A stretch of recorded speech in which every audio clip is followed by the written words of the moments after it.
Hi friends, നമ്മൾ ഇന്ന് ലോട്ടസിന്റെയും ലില്ലിയുടെയും potting എങ്ങനെയാണെന്നാണ് കാണാൻ പോകുന്നത്.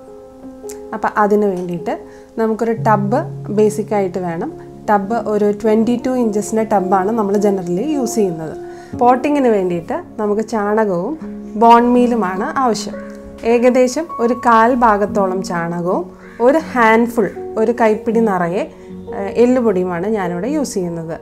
അത് നന്നായിട്ട് പൊടിച്ച് എന്നിട്ടാണ് യൂസ് ചെയ്യേണ്ടത്. അതിന് മുകളിലേക്കായിട്ട് നമുക്ക് നല്ല ചുവന്ന മണ്ണ്, അധികം കട്ടയും കല്ലും ഒന്നും ഇല്ലാതെ വേണം നമ്മൾ നിറയ്ക്കേണ്ടത്.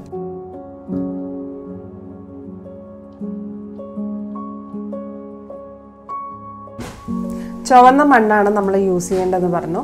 അപ്പോൾ ചുവന്ന മണ്ണ് ചട്ടിയുടെ ഏകദേശം ഒരു 1/4 ഭാഗത്തോളം കട്ടയും കല്ലും ഒന്നും ഇല്ലാതെ നമ്മൾ ഫില്ല് ചെയ്യുക. നീറ്റായിട്ട് കട്ടയും കല്ലും എല്ലാം മാറ്റി കൊടുക്കുക.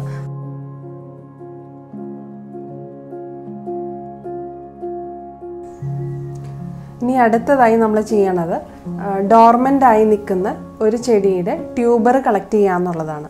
ഡോർമെൻസി എന്താണെന്ന് നമുക്ക് ലേറ്റർ പറഞ്ഞു തരാം. ഇപ്പോൾ ഞാനിവിടെ എടുത്തേക്കുന്നത് ബുദ്ധ സൗണ്ട് എന്ന് പറയുന്ന ഒരു ഹാർഡി വെറൈറ്റി ആയിട്ടുള്ള താമരയുടെ ഒരു ട്യൂബറാണ്. ആ ട്യൂബറിന് ഒരു ഗ്രോത്ത് ടിപ്പ് കാണും. ആ ഗ്രോത്ത് ടിപ്പ് എന്ന് പറയുന്നത് നമുക്ക് കണ്ടറിയാൻ പറ്റും.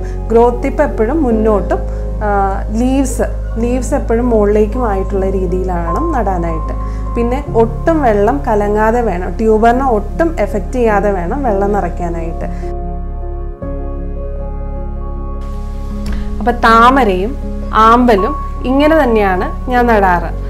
താമരയ്ക്ക് സൈഡിൽ കൂടി, പോട്ടിൻ്റെ സൈഡിൽ കൂടി വേണം നടാനായിട്ടെങ്കിൽ പോട്ടിൻ്റെ സെൻട്രലായിരിക്കണം വാട്ടർ ലില്ലി നടേണ്ടത്. വാട്ടർ ലില്ലി എന്ന് ഉദ്ദേശിച്ചത് സാധാരണ വിവിപെറസ് ആയിട്ടുള്ള വാട്ടർ ലില്ലീസ് എല്ലാം തന്നെ സെൻറ്ററിലായിട്ട് നടാം.